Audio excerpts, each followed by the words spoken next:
What's going on YouTube? My name is FG3000, I'm back in the place to be, and welcome back to Knights Chronicle. In today's video, let's tackle this rune system, shall we? This is a very popular question, so I thought I'd put together a basic guide to give you an overview and help you avoid some early pitfalls. So let's get started. I'm going to click on Equip Rune, and I'm going to use Mary as an example to give you a live demonstration of the rune system. So get very familiar with this screen, especially this question mark right here, which shows you all of the different runes that are in the game and what is required to activate their set bonuses. So let's start off with the Rune of Rage. The Rune of Rage requires 4 Runes of Rage equipped to activate a 20% attack increase. So if we go back over here to Mary, as you can see, I have that 20% attack increase equipped, and that is because I have 1, 2, 3, 4 Runes of Rage equipped. Now, it doesn't matter what order they're in, you just need to have 4 of your 6 slots taken up with Runes of Rage. Now, that is not a hard rule. Not every single set bonus requires a set of 4.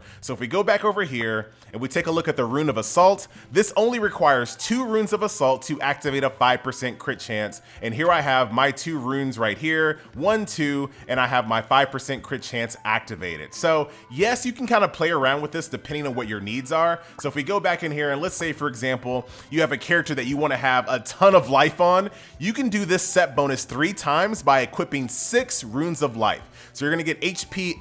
You're going to get 10% HP increase 3 times for a total of 30%. So you can play with this depending on what your needs are. Of course, you can only do a 4 slot bonus once. So you always want to pair a 4 slotter with a 2 slotter, or you want to do 3 2 slotters. There is no instance in the world where you want to have runes that do not have a set bonus activated, period. You always want to have a set bonus activated, at least 2 at the very minimum per character. So that is that. Now I know what the very next question is, what are the best runes to equip on each character? Now, that is a question that has to be tackled at a per character basis, and that's something that we'll tackle in the future as new characters are released. But to give you an example with Mary here, and you kind of take a look at her abilities, sometimes the runes speak to you. The runes tell you what you need to do.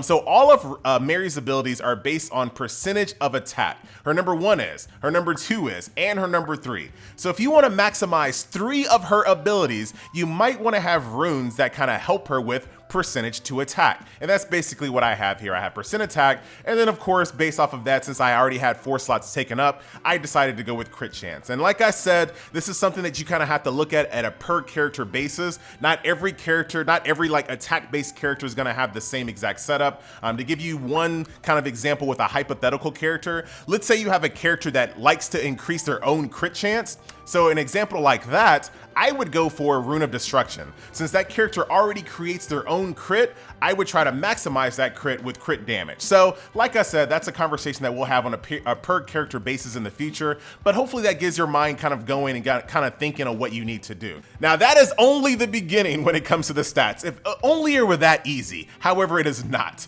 So you have 3 different types of runes. You have red runes, which are attack, blue that are defense, and then green, which are HP.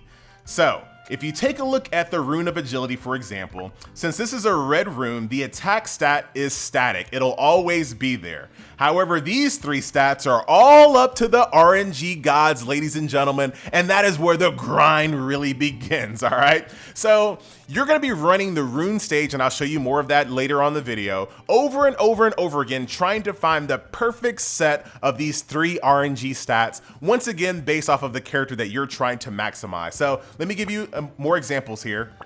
So if you take a look at this Rune of Agility, this one has attack speed, accuracy, and crit chance, which is actually a pretty good amount of stats there. But if you take a look at this one has HP increase, critical strike chance, and then accuracy. So for an attack character, you might not want this HP increase on this one. So you might not want this rune at all. You might want to either sell it or salvage it. Let's take another look at some more runes here. Rune of Speed, for example, on the defense side, you have counterattack and then double HP increase, which might be good. You take a look at this one here, multi-strike, HP increase. So this is where, in my opinion, a lot of the fun comes in and a lot of the long-term gameplay comes into effect, is trying to find the perfect blend of stats for your character to min-max to the extreme. So that is kind of the overall view of the runes. So once you have the runes, you got the set bonuses, you got the perfect set of RNG stats, then how do you power it up? That is a very good question. I'm glad you asked. So let's jump over to another character which I've kind of neglected my runes on to kind of help you avoid some pitfalls here. So when it comes to runes that are not a maximum of 6 stars, so 1-star runes, 2-star runes, 3-star runes, they are worthless in the grand scheme of things. Unlike a lot of other games, you cannot turn a 1-star rune into a 2-star rune and a 3-star rune. A 1-star rune is always a 1-star rune. So if you're just starting the game, you're just kind of playing, I would recommend not enhancing your basic runes. The only exemption to that rule is if you have a quest that you're trying to complete that asks you to enhance runes, do that. But for the most part, you don't want to enhance these basic low-level 1-star and 2-star runes because, like I said, at the end of the day, they are 100% worthless. The only thing that you care about are 6-star runes. Now, you might be asking, FG, how do I get 6-star runes? Once again, that's a great question. I'm glad you asked. So at about, I would say 3 days of gameplay, you should be strong enough to tackle this growth stage right here called Rune Relic on Hell difficulty. Yes, at about 2 to 3 days of just like continuous playing, 4 days at the very max, you should have a team strong enough to farm this stage on auto.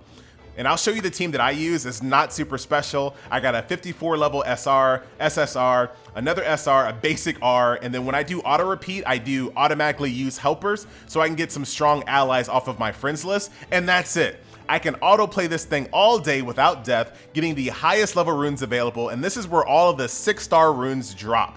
So this is what you want to get to as fast as possible. You don't want to waste a lot of time with these basic 1-star and 2-star runes. Don't even worry about them. Equip whatever, but it's not a very high priority. You only want to start really worrying about this system once you get maximum 6-star runes, and that is where a lot of your gold and a lot of your resources when it comes to leveling needs to go. All right, so that is that. All right, so once you get to the stage where you have 6-star runes and you have a character that looks basically like this, what should you do? Now, first things first, you should not remove these runes and spend gold for it. That is a total waste of money. Do not do it. What you want to do in this situation, for example, is to do replace. That destroys your rune, which sounds really bad, but these 1-star, 2-star, 3-star runes are completely worthless once they're on your character. Don't spend time and effort worrying about them. Once you have a better rune, just replace it, destroy the old one, and move on. Trust me, you don't need these old runes at all. In addition to that, there's also a system called salvage. So like I said, once you get to the point where you're starting to farm 6-star runes on the regular, and look at how many 6-star runes I have. And this is why I'm telling you, 1, 2, 3, 4, and 5-star runes are completely worthless. Don't even worry about them. Don't stress. Don't enhance them beyond doing daily quests. You don't need to worry about it. Only worry about 6 stars. And once you get to this point, what I do is I select all of these right here and then I salvage them. I've already done that, but that's basically what I do. I get rid of all of that, which gives me this currency right here. And this will show us the next phase of this guide, ladies and gentlemen. So let's go over here to enhance runes. Once again, using Mary as an example, if I click on this one right here, basically this is more RNG fun. Now this gets very, very expensive. I would highly recommend trying to level load your team. I wouldn't try to go like super high level plus runes on one character then have another character completely neglected, because this all requires this enhanced material right here, and it requires gold. So you can run out of that pretty darn quick. But as you can see right here, it shows you exactly what your percentage chance of success is. Click enhance right here.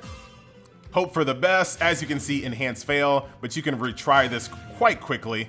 And as you can see, you run out of gold really fast doing this. But now, as you can see, I got a +9 rune. To do +10, it's gonna be a 45% chance. So this is what I was telling you guys before. You wanna kind of level load your plus bonuses on different characters. You don't wanna go too crazy on one character. Yes, that character will be strong, but it might be at the expense of other characters because gold does not grow on trees. Well, I guess technically it grows on Visa cards and American Express, but for the most part, gold doesn't grow on trees. So you wanna be very careful on how you enhance all of your runes on these characters. At the very beginning, once you very first get to the point where you're starting to use runes, just equip whatever you can as a set bonus, just to get started, just to do PvP, just to clear dungeons, and then start getting really picky. Like I'm at the stage now that I'm starting to get very picky about what I equip, but once you first get there, just equip just equip anything. Just get it going, get the foundation started, and then start getting very picky with your stats. Because in my opinion, like I said, that is where all the fun really begins. And like I said, just to kind of prove that this stage is not super scary, you should be able to get there pretty quickly. Hit start, like I said, automatically use helpers. And my recommendation here, ladies and gentlemen, is once you have a full bar of stamina, turn this on, activate your stamina potions, and go to work, go to sleep, go to the gym, go on a date, do whatever it is you do, and come back to just a bag full of 6-star runes, and then really have some fun with it. And this is the reason why in this game, all of the RNG stats don't really bother me too much, because it's super easy to farm these every single day. Like every single day you're about to go to sleep, or like I said, you don't have time to play, you have plenty of rune farming to do. So it shouldn't be super annoying is what I'm saying to get your best stats. Of course, if you're looking for like the maximum extreme min-maxing, it might take you some time, but we got time, all right? So as you can see, I'm going with a solid green team plus whoever my helper is, and we're going through this really, really quickly. And all of the characters on this squad don't have perfect rune setups. Only Ramu and O'Hara even have runes equipped. My other 2 characters don't even have runes. So you will be able to do this stage very quickly. So like I said, ignore those low level runes. You will not have to focus on those very long, even if you're brand new. You'll get out of that stage of the game extremely quickly. There she is, O'Hara. Thank you, Rebecca. And there you have it. So we ran through that stage quite easily, as you can see. Get yourself a ton of experience points. If you wonder how people have gotten so high level in this game, that's because they just kind of auto run these rune dungeons. So here we go. I got 1, 2, 3 5-star runes, which I'll immediately salvage. We'll do that right now. And then I have 1 rune of rage right there. So we're gonna take a look at both of those. So let's go back to heroes. Back to heroes, back to runes. Equip rune, we'll take a look at that. That brand new one right here. So this is the one I just looted. It has evasion, which is kind of interesting. I'm okay with that. Accuracy, which is a stat that's always neglected in this game, or in these types of game. Plus hit, accuracy, those are very important stats, so don't neglect them. And then HP recovery. Not what I'm looking for, so this is not a rune that I really would spend too much time worrying about. So that is that. And then of course, since I got those other runes here, all I gotta do is just select these right here, click salvage, get my 660 of that enhanced material, and do that. Done and done. And then rinse and repeat to get all the runes in the world. So hopefully that helps, ladies and gentlemen. If you have any questions, please leave them in the comment section below. I guess the last thing we'll say about this is this little bonus pack here. Do I recommend it? I'm gonna say no. It doesn't give you enough detail, to be honest. You get 460 crystals, you get 10,000 enhanced stones, which literally grow on trees. Like you can get these easily, like there's no reason to do for that. And then the rune selector. So I don't know what happens if you do this rune selector. What RNG stats do you get? Do you get to select all of your RNG stats? I don't know the answer to that. If you can't, I don't think this is a good deal for 40 bucks. I think you just might as well just farm it out. This is a long-term goal when it comes to min-maxing your runes, so I wouldn't worry about that too much. So in my opinion, I think this is a pass, but let me know what you guys think in the comment section below. Like I said, this is just a basic guide to give you an overall view of what the game is like and how it plays when it comes to the rune system. So that will do it. Ladies and gentlemen, boys and girls, once again, my name is FG3000. Thank you so much for watching, and I'll see you guys in game. Later.